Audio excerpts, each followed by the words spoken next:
Okay, I should be live now. Forgive me for technical difficulties, rough morning, struggling waking up, all that stuff. But here I am back for week 8, Savers Club, learning how to use money, saving money. I say in the 10 o'clock hour because of technical difficulties and things that occur. Shout out to anybody that watches in the replay. Obviously, I'm still going. Good morning, Faith. Thank you for coming through. I appreciate you. Yesterday was a beautiful day. It was what it was. We go from there. Somebody asked me to do a segment on, saving money on a budget, on a fixed income. I'll just speak about that briefly, because I was going to do a separate video on that, and I still might do a separate video on that. But just talking about saving money, all these how I save money. It's important to understand when you're saving money, yeah, no problem, Faith. It's important when you're saving money to take your weekly, monthly income, and begin to write it down and figure out, okay, what are the bill structure? Me personally, let's say if I'm making, enough for, only the month, right? Before I do anything, I would take my bills and I would structure, the money and put it to the side to pay bills, then transportation and food. Once I do that, transportation, food, make sure my clothes and stuff together, whatever clothes I'm going to wear for the month, make sure I have enough money for that. And then whatever else is left over, that's what I would save or begin to take away the pool from as far as saving. Like I said, that's why I might do another dedicated video, just specifically for that. But people have asked me about saving money on a fixed income. Saving money on a fixed income is not as challenging as you think. It just means you should save at a slower pace. So whatever I would save, with a regular job, getting paid every 2 weeks or getting paid every week, if you're blessed and lucky to be getting paid, enough, every week, some people even get paid, like once a month and they make large sums of money, so, go figure, or every couple of months, but they still make large sums of money, or you get paid under contract. But I digress from that situation. So it's a matter of saying, okay, when you budget, what you're going to pay on in bills for the month, which I think is the most important thing. And then just, your regular living expenses. Then let's say I have $50 left over. If I have $50 left over, obviously I can't save the whole $50. I have to, make a determination on what I'm going to save and what I would do. So what I would do is out of that $50, I would ask myself how much of it would I be able to be willing to lose or could have put to the side. So let's say out of $50 a month, if I was living on a fixed income, I would take maybe $5 because $5 shouldn't hurt me. Or even if it was $2 or $3, and then I would begin to put the $2 or $3 in here and I would save just at a slower pace. So like for instance, if I'm saving money, like, okay, $10 a month or $11 a month, I would just cut that in half. I would have $5 or $6, each month, and I would save it just at a slower pace. So that's about, saving it on a fixed income. On a fixed income, you just save at a smaller rate, something that's not going to hurt you.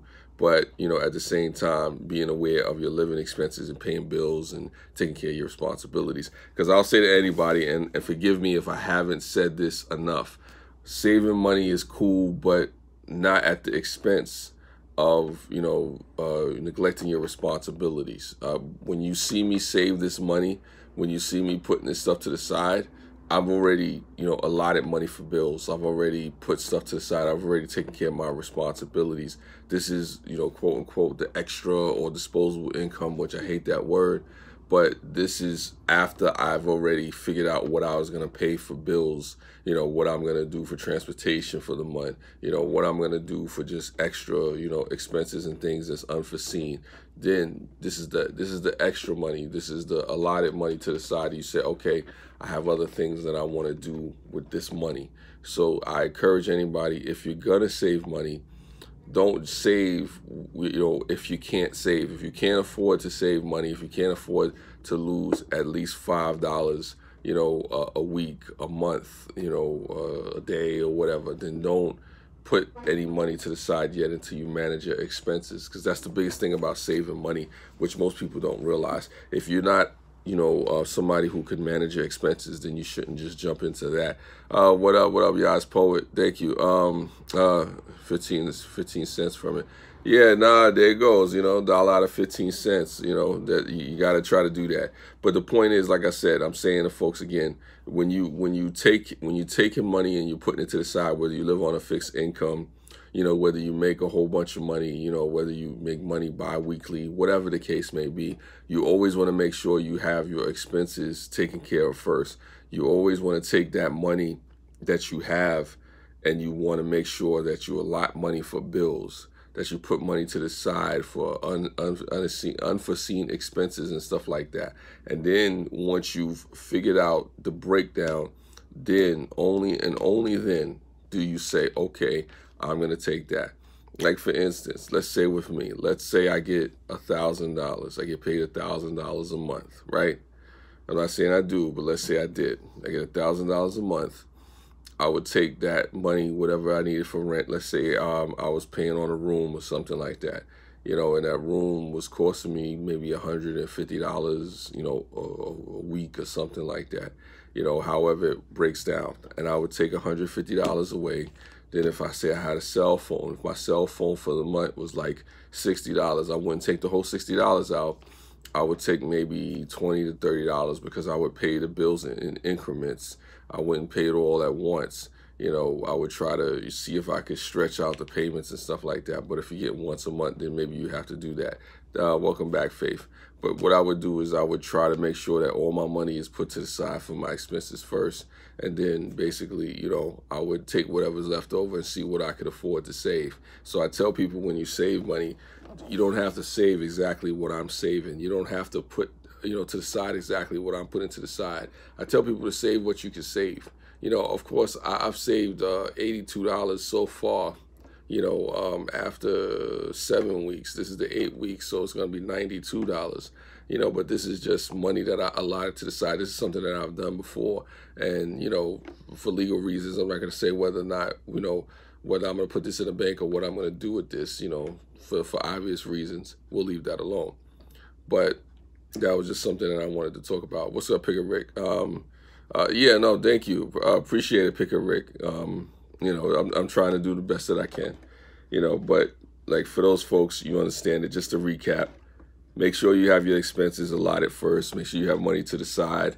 Once you have the money to the side for your expenses, once you figured out what your breakdown is going to be for the week, for the month, for the bi-weekly, then with the extra money you save. If you can't save a whole bunch of money, then don't save a whole bunch of money. Save at a slower rate. If you're not used to saving money, even if you have money, save at a slower pace because you want to get yourself used to the practice.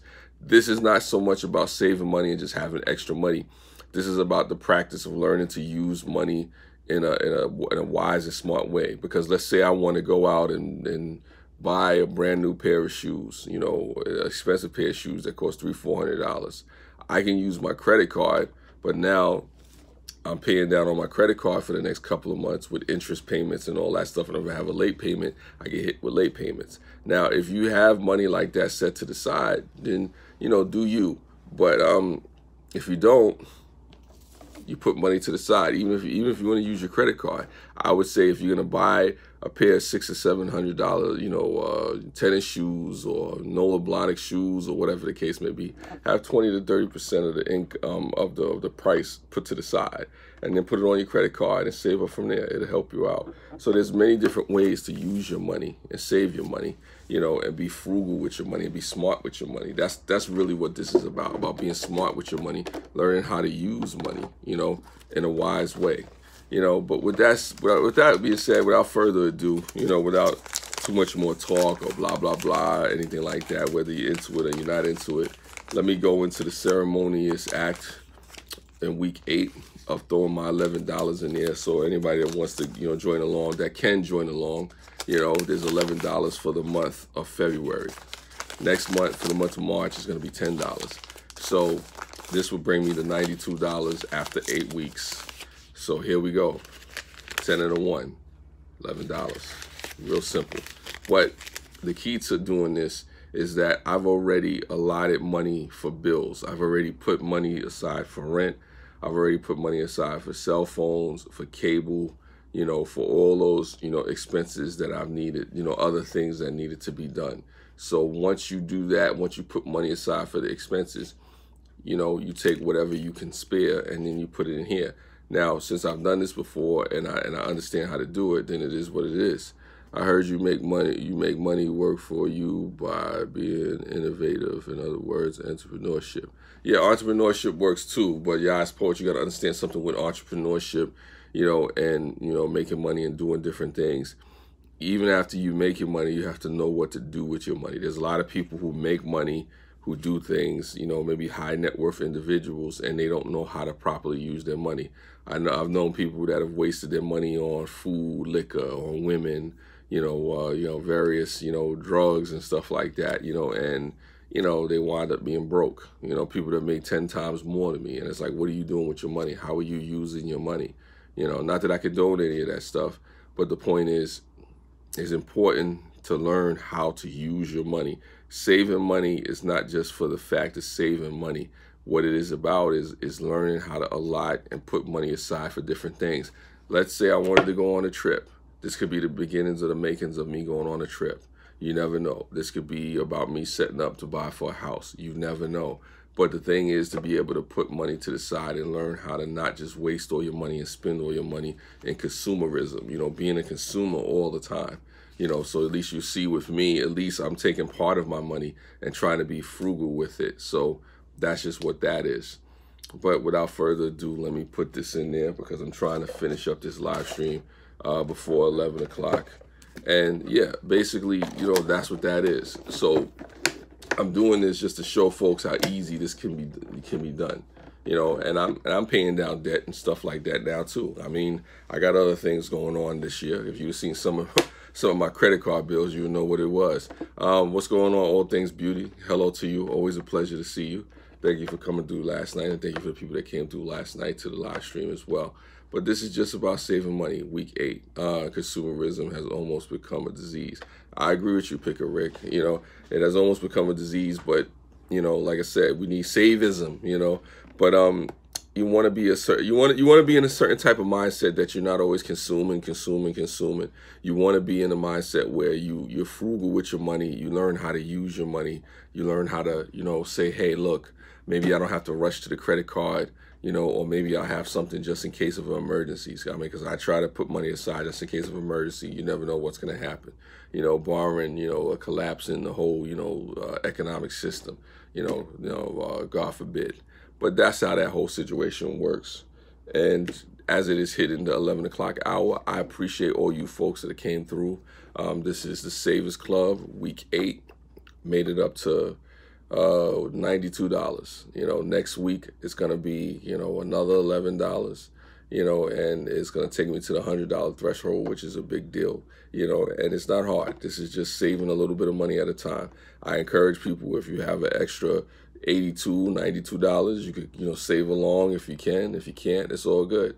This is the same conversation me and my cousin just finished talking about. There's nothing wrong with that, All Things Beauty. I encourage you to go back to the beginning of this live stream and you'll see some things that I was talking about in there.